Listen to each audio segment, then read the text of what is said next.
people who know more about this stuff than I do, and they're sitting there watching a game of baseball for an hour, and there are 5 balls put in play for an hour. That's making the game slower, even though occasionally some of them go out of the park.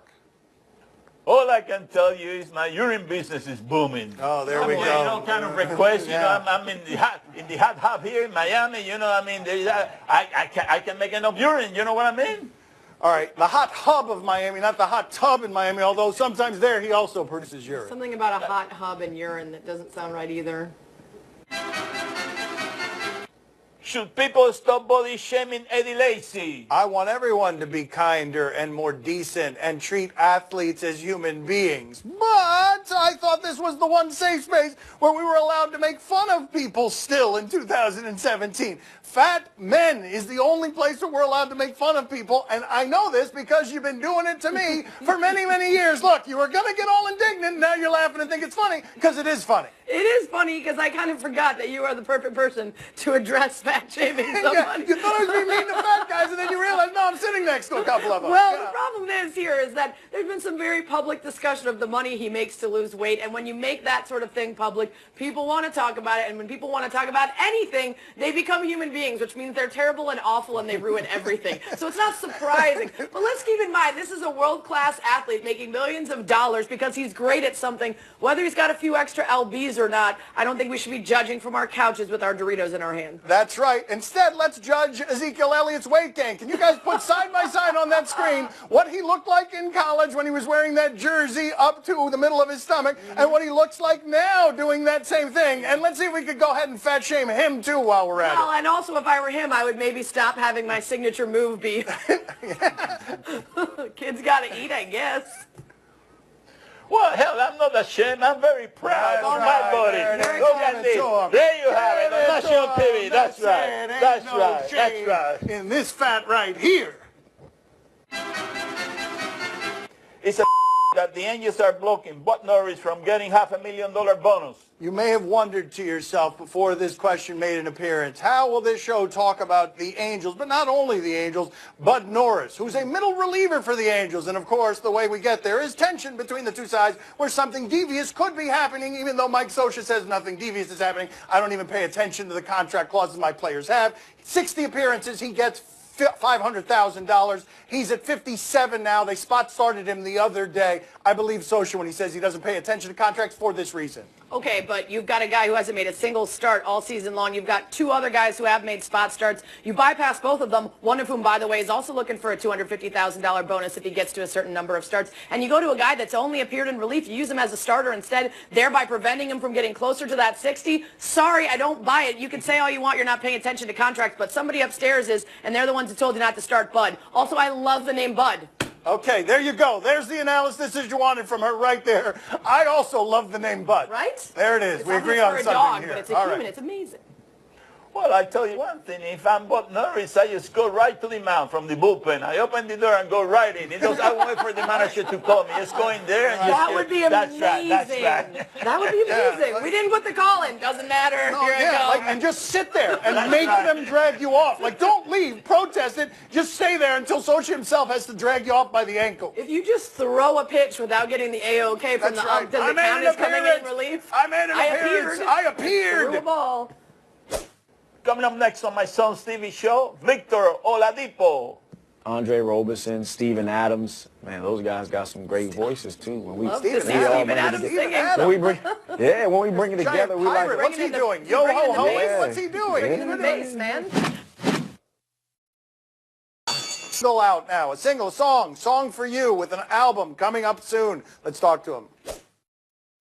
What can you tell us about growing up? What kind of kid were you? What are the details that you remember about struggling or insecurities or being mischievous? From what I can remember, I was a quiet kid, really quiet, really to myself, really conservative. Wasn't super confident. All I wanted to do was play basketball. I used to get in trouble for it. I used to lie just so I could play. Wherever I could play, wherever I could dribble, I was dribbling. In school, I used to get in trouble for dribbling in the hallways. They used to call me Pistol Pete because I used to dribble all the time, had a ball all the time, no matter what period, no matter where I was dribbling the basketball. So I guess you could say I was mischievous in a sense, but Why do you think you were quiet or shy or insecure or to yourself as a kid? What do you think was happening there? I was just by myself a lot, you know what I mean?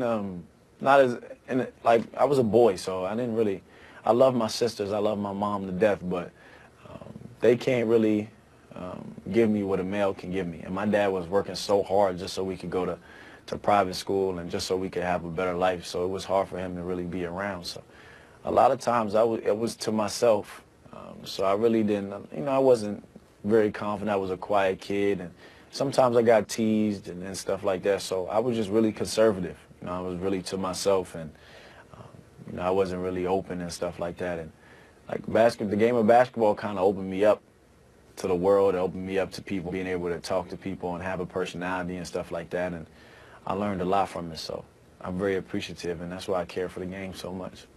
Do you think you were alone a lot because you annoyed your sisters by singing all the time? That definitely was an issue as well.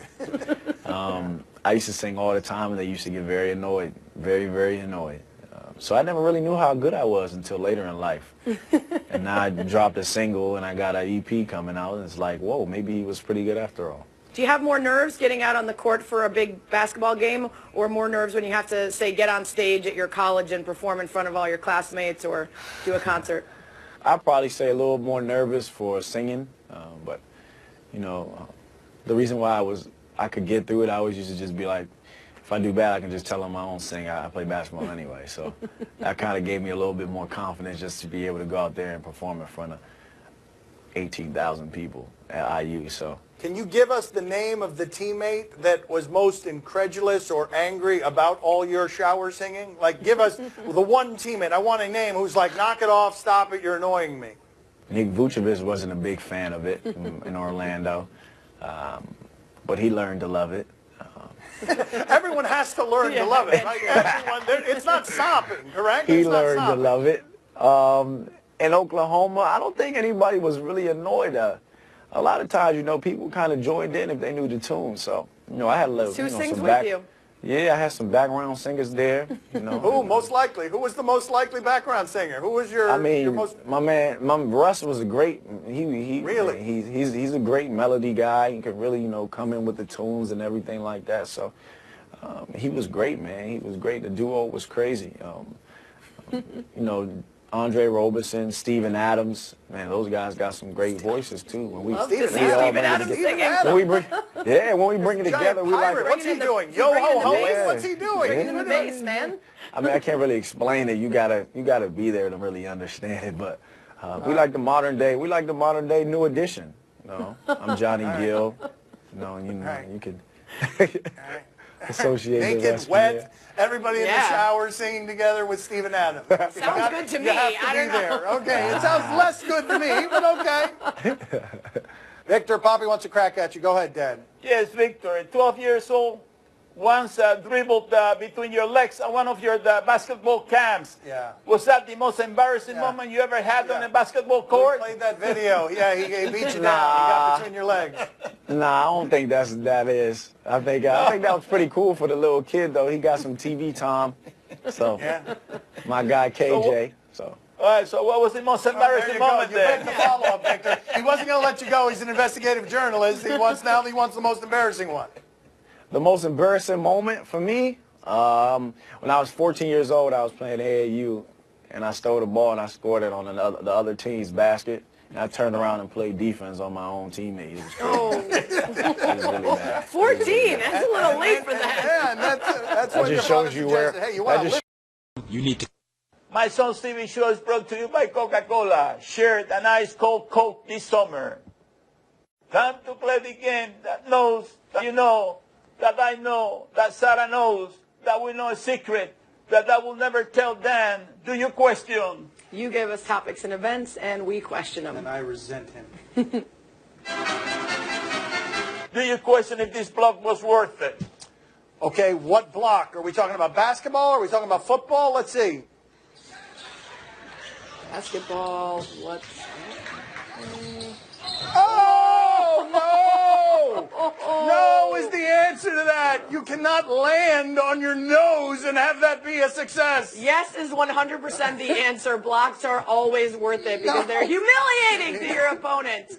To whom, though? He's got a fractured orbital bone.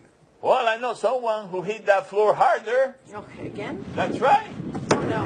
Oh! That's not even the one Why I was is he okay? expecting. No, I don't want to see it again. No! Oh! How is his face not bleeding? How about Clemson parking lot? Do you guys have that one? Let's go since we're playing the hits anyway. How about Clemson parking lot? You got that?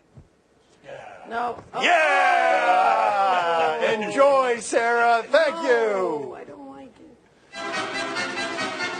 Do you question if this is impressive?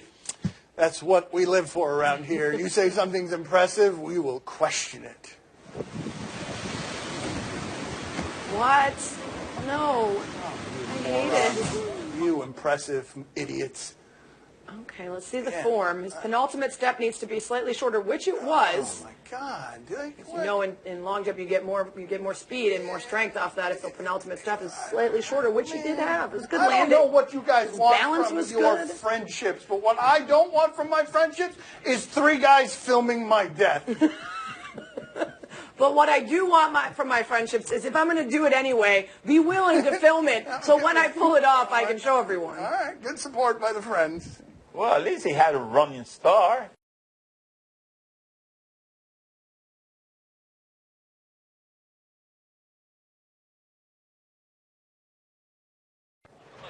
We have one who didn't. Oh, yeah. These two not quite as good as the other. First of all, you're wearing the flannel. Oh, God. Why? Oh, That my guy is God. definitely high. There's no way a guy in a flannel and orange shorts is just jumping off a building when he's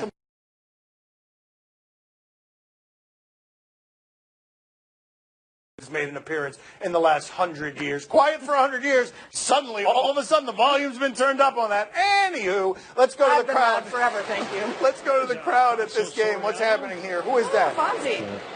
Family and friends. Looks like he's been in the gym, huh? Yeah, well, I guess his gym, he says he sees Lou Piniella a couple of times a week at his gym. He makes a hobby out of carrying refrigerators around. Bleeping kidding me. He's on the Dave Chappelle plan. What? Dave Chappelle? Dave Chappelle is Skinner. Both his arms. Are you intrigued, Sarah? Yes, I'm always intrigued by my Cubs, who have won 7 straight, by the way. And I was always a fan of Fonzie, despite his inflated contract. Poppy, are you intrigued? She said Fonzie, and I was looking for Arthur Fonzarelli. I was actually looking for Henry Winkler, and I'm like, that doesn't look like him. It's Soriano. Poppy, are you intrigued? Oh, see, I'm very intrigued. But that's not jack. That's not muscle. You want to see some muscle? I'll show you some muscle. Look at this. That's muscle. That's muscle. That's what you see is what you get. There's nothing artificial about this. That's right. Which direction am I looking? Oh, Here, natural. down here. That's right. It is Look at that. remarkably hairy in the back. It's a weird place to grow hair.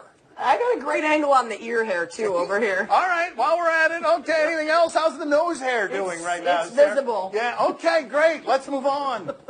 How did you get to my nose there? I just looked over the other day and I was like, oh.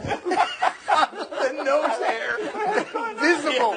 How's the nose hair visible while my father's talking about my father like he's not even here? On MTV, Are You the One? New Orleans. Oh, another one of these dating shows, because that's what entertainment was really clamoring for. So everybody was saying, I need another dating show. Let's check in on another dating show. Nice to meet you. Nice to meet you. The type of guy that I'm drawn to would be the pretty boy, muscular, full of himself jock, Michael. That's him.